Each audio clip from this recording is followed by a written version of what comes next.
Conscious collaboration brings together entrepreneurs, changemakers, and thought leaders. We aim to highlight the people that embody the idea of aligned mind, body, and business. Each week, we share, discuss, and learn from the various experiences and ideas of our guest experts. Through our discovery, we find a path to an aligned mind, body, and business. What up, y'all?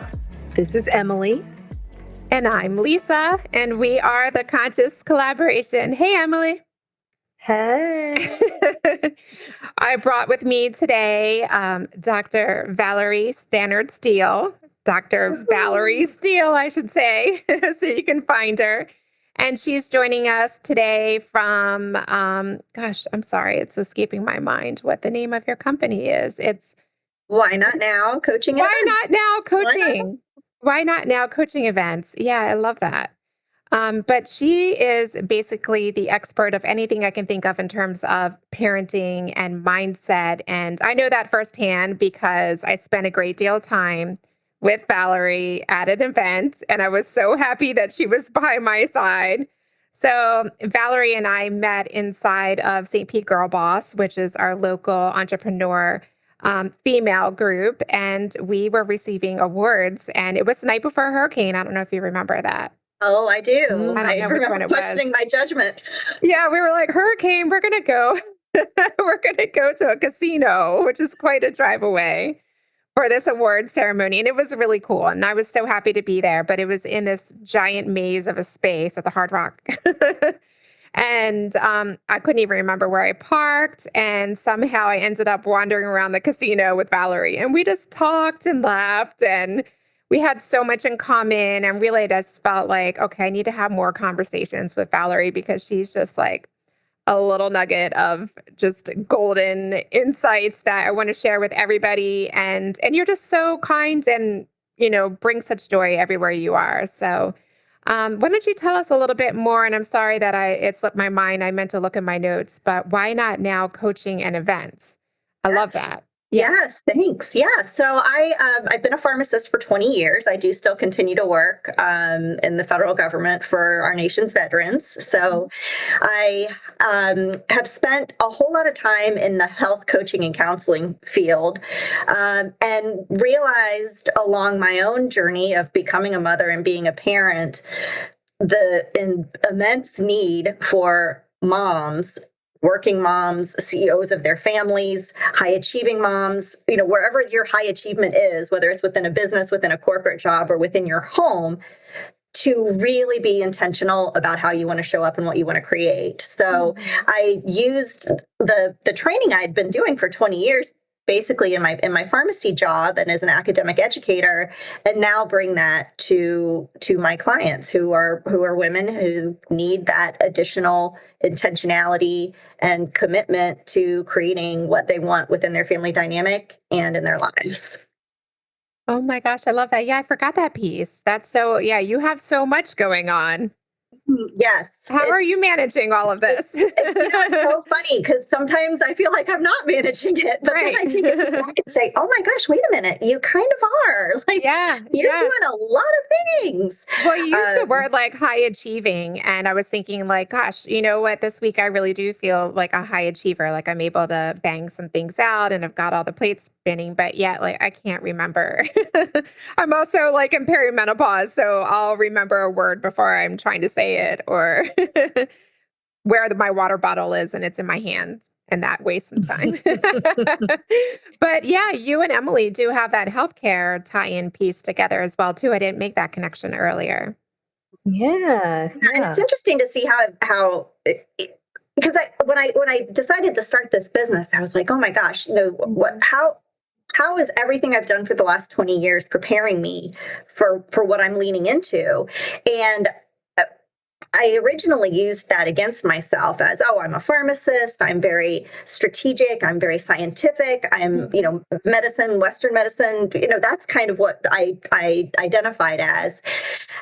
And then I realized I kind of had this aha moment of, no, you are a woman who desperately wanted to be a mother and came into mothering with certain expectations of what that's supposed to look like and what I wanted that to look like, who also knows how to educate people and who knows how to look at the brain and who knows how to understand what our brains are doing when they're offering these different thoughts and what motivates us and what doesn't motivate us. So it really, I went from, oh, who am I to be doing this, to, oh my gosh, this is exactly what I've been training for the last 20 years. It just didn't look exactly like what I thought it was going to look like. Yes. Oh my gosh, that's amazing. And it radiates. It makes sense to me now that I'm remembering the aspect in which you're working as a pharmacist, and that has an alchemy component to it as well too. Yes. So yeah, that really comes through in everything. All of your guidance that I've seen you offer others, and you do give a lot of free complimentary information to people. I see you helping people that you don't even know on Facebook when you feel called. Yeah. Some of the most influential mentors and trainers that I've worked with on my own personal development journey have sort of instilled this idea of an abundance of value and giving so much value in advance that people don't even have to question whether or not they want your services or whether or not they then want to pay you for your services when you have something additional to offer. So I've really embraced that also because it just feels better for me. I'm not trained in sales. I'm not a marketer. Look, this stuff will change your life. Let me tell you about it. And then if I can help you further and help you implement it, by all means, hire me, because you're going to be even more successful if you've got the accountability and the support to do it. Yeah. I imagine it's kind of along the lines with you, Emily. Like, you can tell the people what they need to do, but it's then when they get the value from that, and they're like, oh, I want to hire you to really help me apply it. Exactly. I love that approach too, because sales is also not my forte as I see it in one way, but sales can also be something different. If you're essentially taking care of the sales piece of it by providing that value up front, then by the time you get to the actual transaction, it's like there's no convincing or anything like that. You've shown the value that you provide and what could come after that. So I love that approach, and I kind of try to do the same thing. Mm-hmm. Mm-hmm. Yeah, I think that's great too. And just not gatekeeping information, especially I'm a human design projector. So if someone asks a question, especially in social media, and I know the answer, it's like going to eat me up inside if I don't say. Well, and look, it's the application piece too. All of this information that all of us have is available for free on the internet, right? But if it were that simple, then nobody would have issues with their diet and exercise, or with their parenting, or with their environmental organization. It would all just be easy. Well, that's the thing, though, is I think it's all of the information about the fields in which we're practicing. There's only available information on the internet up to a certain degree, because there's not Valerie's protocols or your protocols or my protocols communicated. Well, it's all out there. There, but in the application of it is where is where people get stuck. So, and sifting through the all the plethora of BS information as well. Can be a challenge. Exactly. There is so much information, and not everybody has the time or the opportunity or the expertise to evaluate all of it. So, for each of us in the areas in which we're experts, we've learned the information, we've assimilated it, and now we're putting it in bite-sized pieces for the client to then get the benefit of what we've already gone through. The stacks and stacks of parenting books and hours and hours and hours and hours of training that I've done. That's what they're getting from me, so that they don't also have to do it. Just like what we've done. So to that point, and I tried to read a lot of books, especially in those early years when I was pregnant or when the kids were newborn, and I didn't sleep a lot, so I would try to read as much as I could books. And there's so much out there, and there's always seems to be trends. So I would get some books from the library, and they were from like the 70s, and those parenting trends are gone, and people have strong thoughts about them. So it felt very overwhelming, and it was hard for me to figure out, okay, like, I think what I ended up doing was taking a little bit from each, not necessarily following any one thing. But I don't know. But at the same time, it feels like no matter what you do, there's going to be a well-meaning friend on the outside or a family member who's going to be like, well, your parenting style is a little different. Or your own inner critic telling you Right, that. right. Mm. Yes, Mhm. yes, exactly. Mhm. This And is there why. is no right or wrong. There really isn't. The whole point is being intentional and deciding how you want to do it. So it's not a matter of, is this the right strategy or is this the right strategy? It's knowing in advance when the shit hits the fan, or when the kid's having a meltdown on the floor, or when you and your partner are having an interaction in front of your children. It's knowing in advance how you want to show up in that moment. That's the key, is really setting that intentional aspect of your parenting. I like that. Yeah, that really brings in a lot of focus to it. And I think also just it's similar to that the proof in whether the parenting is working is showing up in your kids. So yeah, I think that's one way to look at it. I mean, not that I'm ever going to grade my children because I think they're wonderful. But thinking about, okay, are they developing values? Are they kind people? Do they recognize what's right and versus what's wrong? Are they coming to me with challenges? Are they concerned about me? Can they tell that I'm going through challenges? That's a big one for me. I love that. I love that one. Yeah.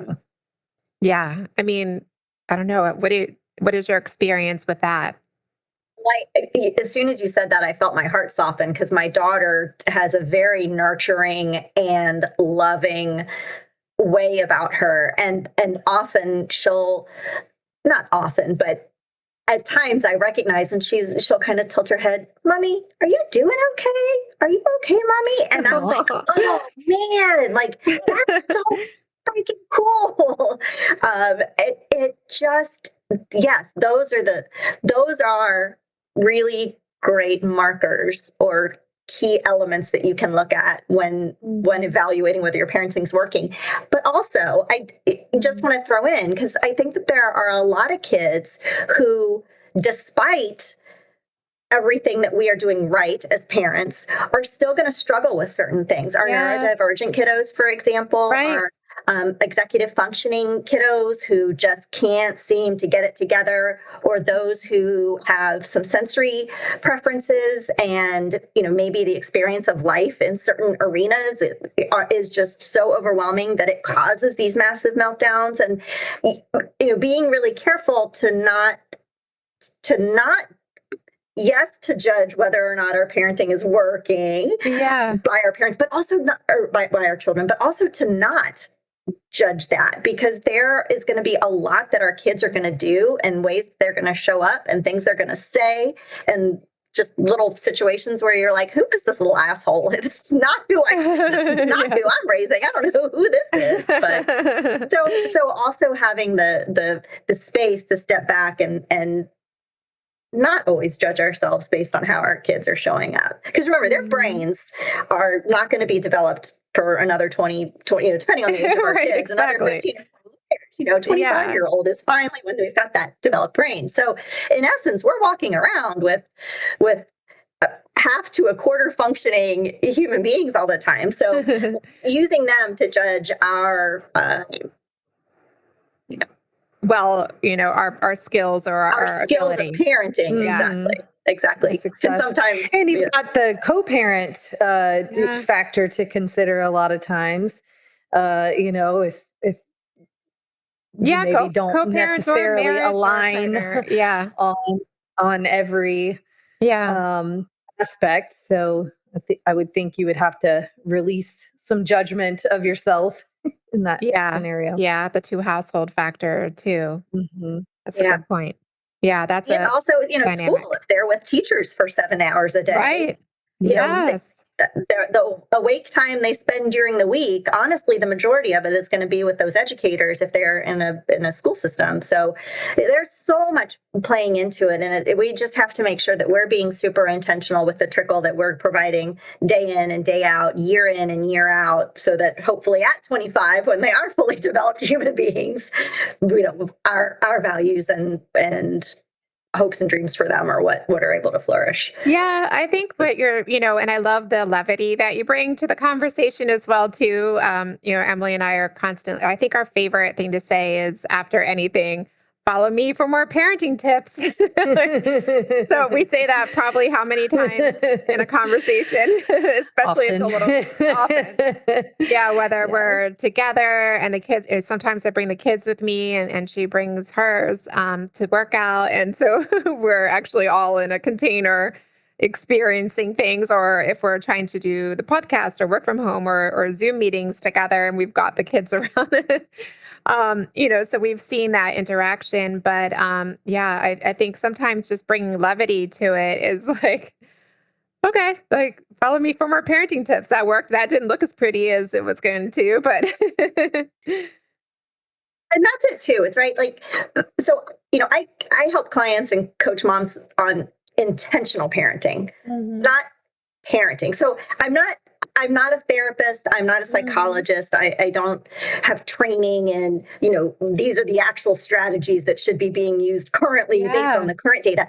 It's being intentional with how you want to show up in your parenting that I help with. And I love that you guys say that, and I'll probably embrace it too, because a lot of times I'll look around my house or I'll look at what my kids are doing or saying, and I'm like, yeah, nice to meet you. I'm your parent coach. Right. But I even have to reframe it to myself, because I'm like, no, I'm not a parent coach. I'm an intentional parenting coach. Like, how do you want to be, not what we're expecting of our kids. Right. Yeah, I think I shared with you both. I don't know if you've been on Instagram in the past couple of days, but when I knew this conversation was coming up, I think I shared with you this reel that was pretty funny of working with AI, and it was like, show me a mom trying to work from home with her kids at home, and then show me the mom trying to teach her kids while working from home. And then AI just started getting crazier and crazier and looping and looping. I mean, that was pretty funny. I think it was very accurate. Sometimes we can pull it off pretty well. I think we always pull it off pretty well. I think this is great. I think we're getting a good momentum. I do want to check in with the I Ching and do a quick read on our collective listening with us and see how we can show up in this conversation to bring even more value, having our experiences and backgrounds. And I think you're on fire today too, Valerie. So I know there's going to be something out of this. So I'm looking to see what the energy is in our collective listeners. And Val, so the I Ching, the collective energy is joy. The I Ching is the ancient book of changes that is the basis and foundation of Feng Shui practices. And it was used in psychoanalysis by Carl Jung and many still today with clients and people on a personal level. The I Ching is a great way to release your ego and to assess a situation. And you can use it in a very divinatory way, like you would tarot cards. And it's not always in cards, by the way. We just like cards. You can use coins, you can use reeds. But these cards are great because they have images and artwork that demonstrates or shows the energy that's contained in the hexagram. So hexagram 58 is joy. And I'll show that to you again. And then what can we share? Unique nuggets of information, and our wisdom is the energy of innocence, very appropriate. Yes, it is. Joy and innocence, both very childlike energies. Right. And innocence, what does that look like to you, Val? The hurricane. Oh, sorry. It does. You're not Val, but I know, I'm not. It does. Honestly, I'm like seeing a vulva. Yeah. Also, that's fair. We do see a lot of like birthing imagery in this, and joy. I mean, okay, wait a minute. So there's a lot of also clear. A little, okay. Could be a jellyfish, could be a sperm, could be. Yeah. No, I'm So, also seeing that the iceberg, the oh, the ice. what we have on Yes. top, and then everything underneath, and also a little bit Yes. of the tree of life, almost like a breast nurse breastfeeding right there Right. too. So, Yeah. The duct. Yeah. yeah. Oh my gosh, you're good. Yeah. So that's lake above and lake below. I also see like a spade in that imagery. And joy, we get this a lot whenever, so there's 164 different versions that you can, 1,064 different versions of what you can result in these combinations. So it's not common to get the same one. There are, again, 64 hexagrams, and we get joy quite often, and innocence has come up quite a bit. And yes, so we know these pretty well, but I do want to speak to the change lines, and the change lines indicate how much energy needs to shift in the conversation. And there's not a lot, just nuanced shift. So there's a higher level shift that's happening. So I know you know joy very well, but if happiness is supported by stability, so that kind of speaks to that foundation underneath of the ocean that you saw, it will wear down the stiffest barrier and win over the hardest heart. True joy is like a beacon to the world. So this is really powerful energy for everybody listening today and for us in this conversation. It's the enjoyment of learning and discovery. For example, it has served as inspiration for such progress, such as guiding the world through gentle means. And that springs from a solid sense of self, and the power of joy should not be underestimated. So it really feels like, I don't know, you might be getting a lot of inquiries right now, Val, because it seems like people are enjoying this topic.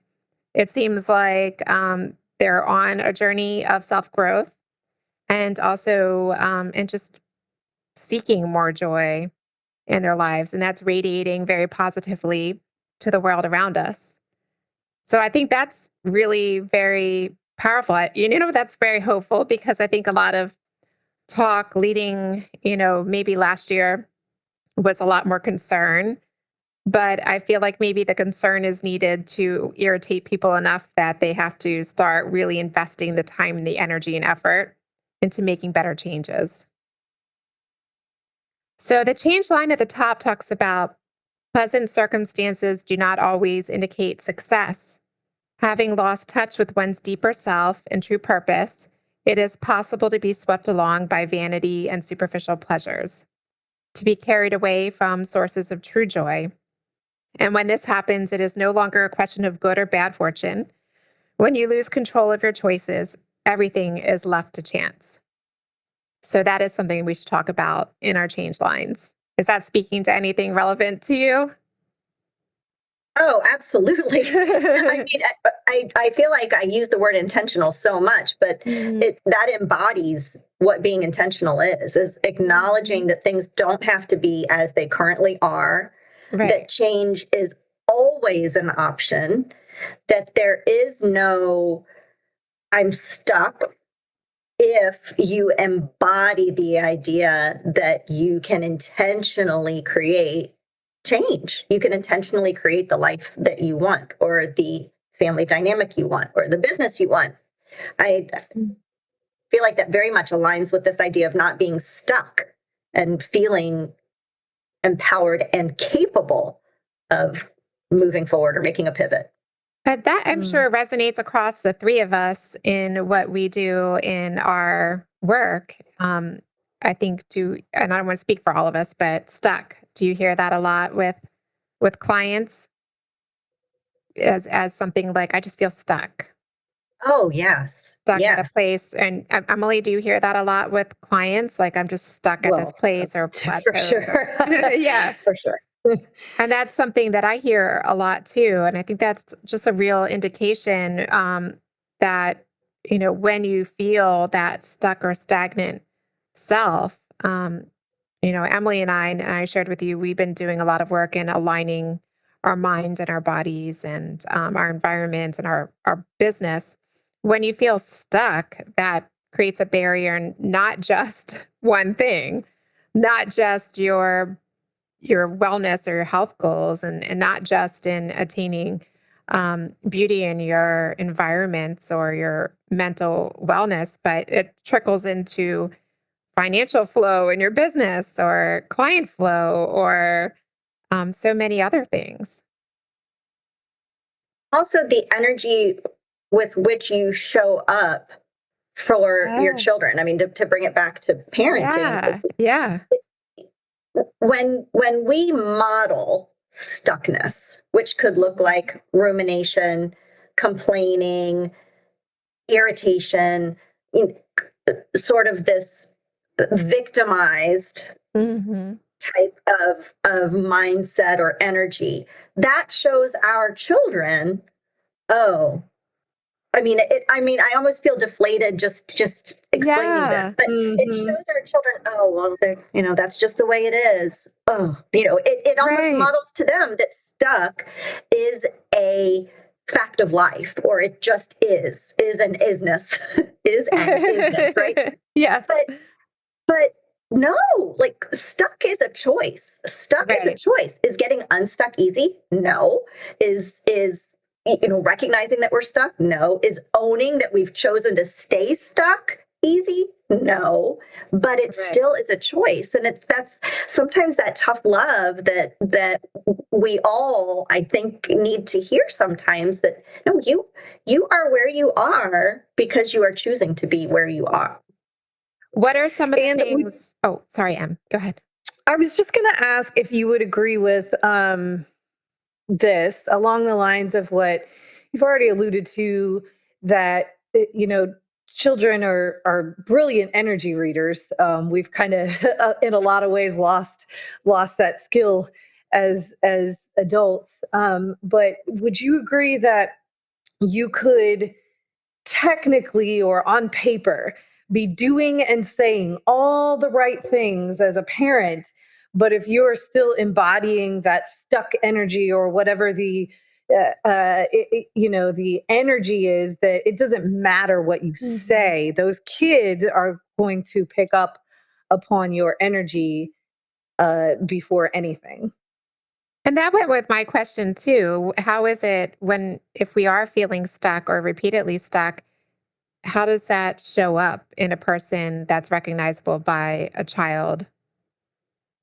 Well, first of all, Emily, yes, I don't know if this is going on video or just audio, but nodding. Oh, yes. Emphatic nodding, yes. Yes. And Lisa, we can think of it as between two adults, for example. If you say, hold on, give me a sec. Let me just get my brain around. Let me get my brain around a simple example. Okay. You say to your partner, for example, or your roommate, hey, would you mind going to get some milk? And they say, yes. Or no. Let me not do, I made it a double negative. Would you please go get some milk? And they say, yes. Or would you please go get some milk? Yeah. There is always an energy. And the words are exactly the same. You can even have the intentionality sometimes to be the same. Yes, I'll go get the milk, or yes, I'll go get the milk. But the energy, the flow of it is very, very different when it's yes versus yes. So when it shows up with our kids, when we're in this stuck, I'm unhappy in my job, I'm unhappy in my relationship, I'm unhappy with my body, or how I feel inside my body, or my physical space, and we are constantly interacting with our kids from that place of dissatisfaction about whatever the thing is, or maybe we're dissatisfied with them. We also could be dissatisfied with their behavior, or with their grades, or with their attitude, or with how they're showing up. That is all energy they are going to feel. So the first step is always to have the awareness of what you are feeling, what your triggers are, and what that feels like inside your body.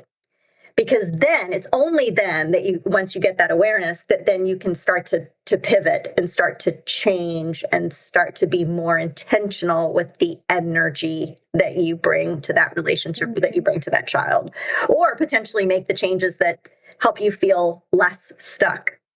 Those often, though, are not changeable. Sometimes our external circumstances are not things that we can always change. You know, when I said the tough love thing a little while ago about you're where you are because you're choosing to be, that is very true. And also, there are external circumstances, you know, hurricanes that come through, political things that are occurring on a global or national level that we have no immediate ability to make a change. You know, so many situational things that we don't have the opportunity to change, but what we can change is how we show up despite those things. We can change what we do despite those things. And that's the key component of the awareness and then the intentionality. I just went off on a tangent. I don't even remember what you just asked. No, that's very good. That's perfect. Yeah. Do you find that there's a sort of biggest or most common limiting belief or mindset challenge that you encounter with moms and parents? Enoughness. I'm not What is enough. Enoughness. I'm not enough. I'm not doing enough. I should be doing more. I shouldn't be taking this time for myself. I should be spending more time with my kids. I should want to spend more time with my kids. Just this idea of that we are not enough, doing enough, showing up enough. And sometimes, and the key though, always there, is to look at that idea or that thought critically. One, is it true? Sometimes it's just flat out not true. Other times you find that it is true and you might be okay with it. Sometimes, you know, let me tell you, personal anecdote, personal story here. I was sick this last week and my tendency is, you know, keep going, keep pushing through, do all the things, keep showing up at the same capacity with which I show up when I'm 100%. And I really heard myself saying, what are you doing? Like, why are you expecting from yourself what you coach clients on all the time, which is sometimes you need to shift the way you show up.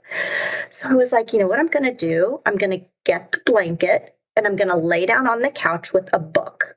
My kids are going to see me doing this. And that is going to be okay.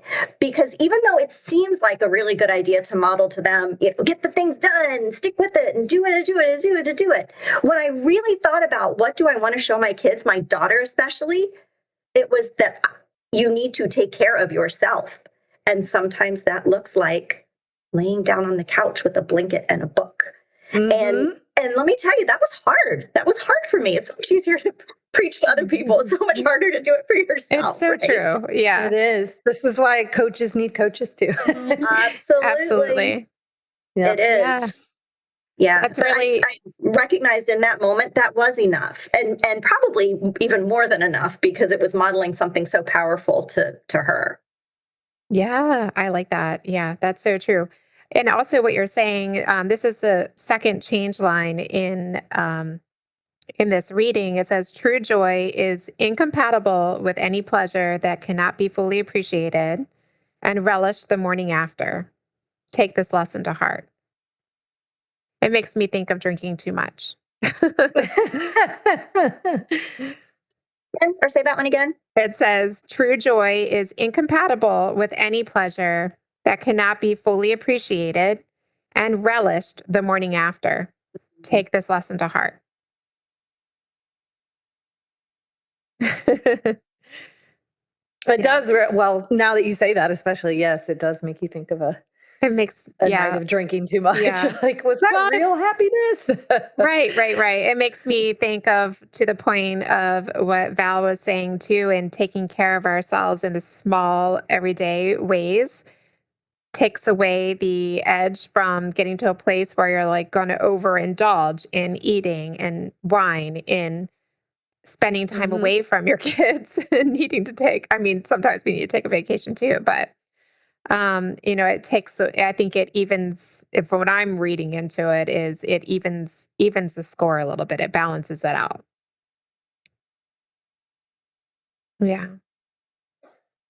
I think it's a good, so innocence, moving forward, and it implies a natural harmlessness and openness and pure intentions unsullied by ulterior motives. Using your word intentions a lot. The condition of innocence has less to do with age than with attitude. Innocence springs from the heart that remains open and joy and wonder.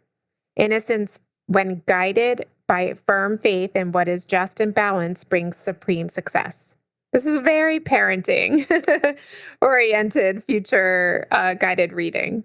Well, it is, and what's coming up for me as you're reading that and saying that is this idea that as moms, we are so innocent coming into motherhood. Nobody can prepare you for what being a mom is. No book can tell you what to do. Even relationships with our own mothers or, other mothers within the pack, so to say, like there is still nothing like what happens when that human is placed into your arms. And then what happens day after day after day from then until perpetuity. We are so upset when we're thrown into that, having no idea what to do or how to do it. So really leaning into the whole idea that that's part of the journey, right? Is being innocent and still embracing the joyful parts. I don't know. It's this is okay. Just to put a bow on it, and I know Emily, you have something to say. The hallmark of innocence is a willingness to treat all creatures with compassion and respect. Those who possess a pure heart are best guided by their instincts and intuition. Thinking too much severs the links with the guidance of the heart. Right? Be wary, of courses of action that require too much cleverness. Like maybe we make it too hard for ourselves sometimes. Yeah, maybe just leaning into what feels right as in our parenting and leaning into what we intuitively know our children need. And isn't it wild after you have children, how you're just energetically tied to them? Mine are at school, but when you just sense these little pieces everywhere. I mean, and especially whether they're in the room next to you or right next to you in bed or at school, it's just that connection is always there. We sometimes don't trust that intuition or connection. And that's really, I think universally, every mom and parent talks about that. Especially when we think about, going back to what you said earlier, Lisa, about, judging ourselves based on judging our kids, and you said it in a very loving way, they're great kids. That means I'm a great parent type of thing. Yes.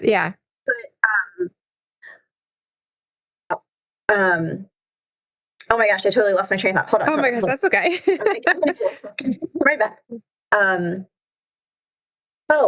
In terms of trusting that they are good humans, even if they're attacking their sibling, or even if they're, pushing button after button with something what we are so trained to as parents to see the negative in our kids so that we can fix it, quote unquote, and turn them into great humans, that sometimes I think we forget to lean into that knowing and that intuition that they are good humans. They are perfect little souls, just as they are. Yes, they might be trying out some behaviors that we don't love, or maybe they're using words we don't want them to be using, but leaning into that knowledge, that knowing that they are wonderful human beings already. And we just need to give them the nurturing and the guidance to continue to grow into that. I'm so glad you remembered what you were going to say. That's amazing. Yeah, that was good. That was quick speed. Yes. If I have to do that, I'm like, no, I need silence for like 10 minutes. Although I had a nursing professor who said, if that happens to you, if you walk into a room and you forget why you walked in there, or, you forget what you were going to say, she says, do not leave that room until you remember what you walked in there for, because I don't remember exactly what it was, but she said if you just let it go, then you will like lose a neuronal pathway or something for every time that you Oh no, essentially I wish. it's bad for your brain. So you gotta come back to it. You gotta find it. Well, good job then, Funny. Val, because I'm screwed now. Oh my Yes. God. It's like no pressure. I always have to leave the room and then go where I was and start to walk back in, and then it comes back to me. Replay, yeah. Yeah. I would narrate when I was working in the hospital. I would always narrate what I was doing to myself so that I didn't forget. I'm going into the med room now. I'm going to draw this. Yeah, and we have to use that in our parenting life too, I think sometimes, Yes. especially getting Yes. ready for school and work in the morning. Yes, I was Narrating talking for to myself all them. the time. Yeah, exactly. Narrating for everybody. Yes. No one's listening. Val, so what oh, go ahead, Em. No, you go ahead. What is a common, if you could say right now, of the people who are coming to you seeking help? What is the overarching? Is there a link that you're seeing different now than perhaps 3 months ago? I mean, there's just such consistency along the Yeah. whole line of enoughness think- and worthiness, and also And overwhelm. stuck. Mm-hmm. Overwhelm, like this idea of there's just too much time, too much stuff to do and not enough time, Not enough time. too many decisions to make. The mental load Mm-hmm. that parents are carrying. Is it more now than 3 months ago? I don't know. I don't know that I'm really seeing a dramatic shift. It's just such a consistent complaint or feeling. Yeah. The enoughness. The enoughness, and then the overwhelm. This idea that I can't do it all, or I don't have enough time for it all. I can't handle it all. And just that how disempowering that feels and how heavy that feels. This idea that that you aren't able to do all the things. I hear that A from people recurring with or theme- without kids. Yeah. Yeah. That's true. A recurring theme in a lot of our conversations is this idea of masculine and feminine energy and the shifts that have happened with that, and the inevitable challenges that may come up, especially as women who tend to be inherently more, of course we all have both, but who tend to be inherently more inclined towards their feminine energy, but then with current cultural norms and this kind of newfound, in relative terms, decades at least, idea of the high achieving woman, the career woman, etc., the entrepreneurial woman. Do you ever look at this idea of being stuck, of not being enough, and all the challenges that you're seeing parents face? Do you ever look at that through the lens of perhaps an imbalance of masculine and feminine energy, and how that's showing up? Often in complaints from women who are resenting their partners.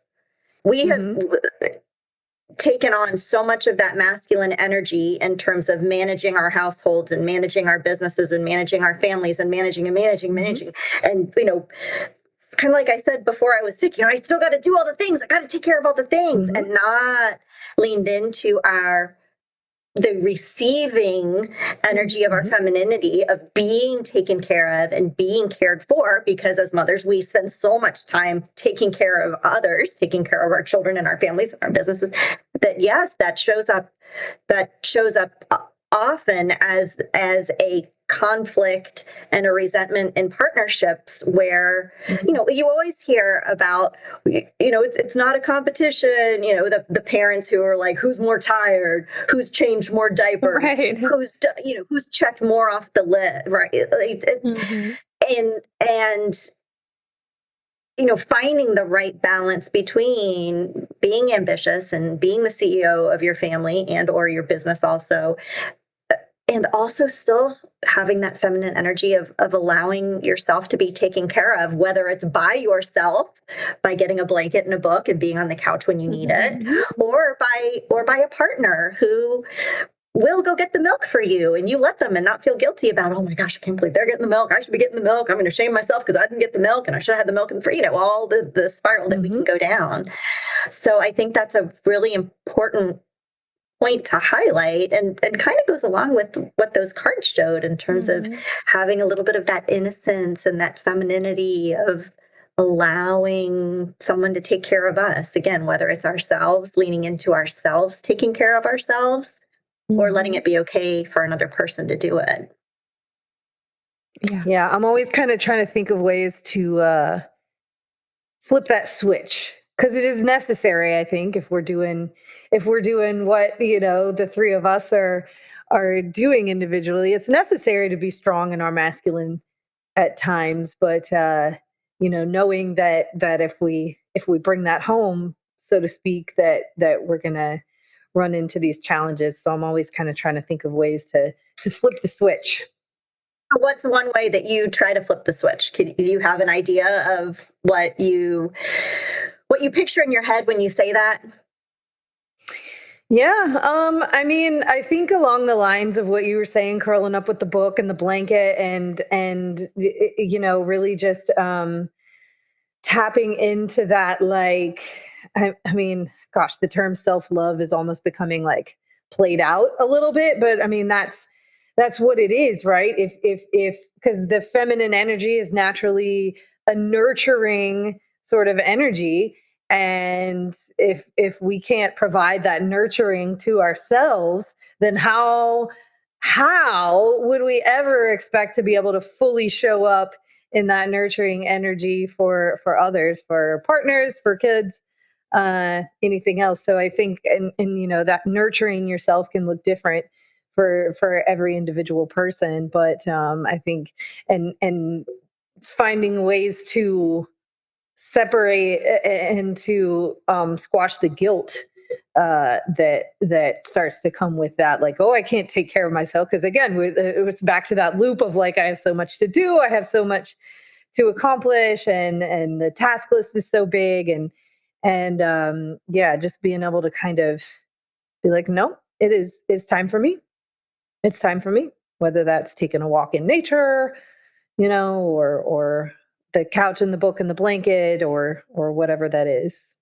I love that you brought up the guilt component there, because that's really the key, right? Because I feel like that is what so many people have, the block that prevents them from that self-love, or whatever that looks like, that nurturing for yourself, is the guilt. Do I deserve this? Am I worthy of this? Have I done enough to deserve this? Have I accomplish this, and this to allow myself to have that moment of nurturing, and then, not feeling guilty when you do it, whether you've done all those other things or not, or whether just knowing that we are inherently worthy of being nurtured, just like those babies are when they're placed in our arms. They are inherently worthy of our love and our nurturing. We still are too. That was such a good soundbite.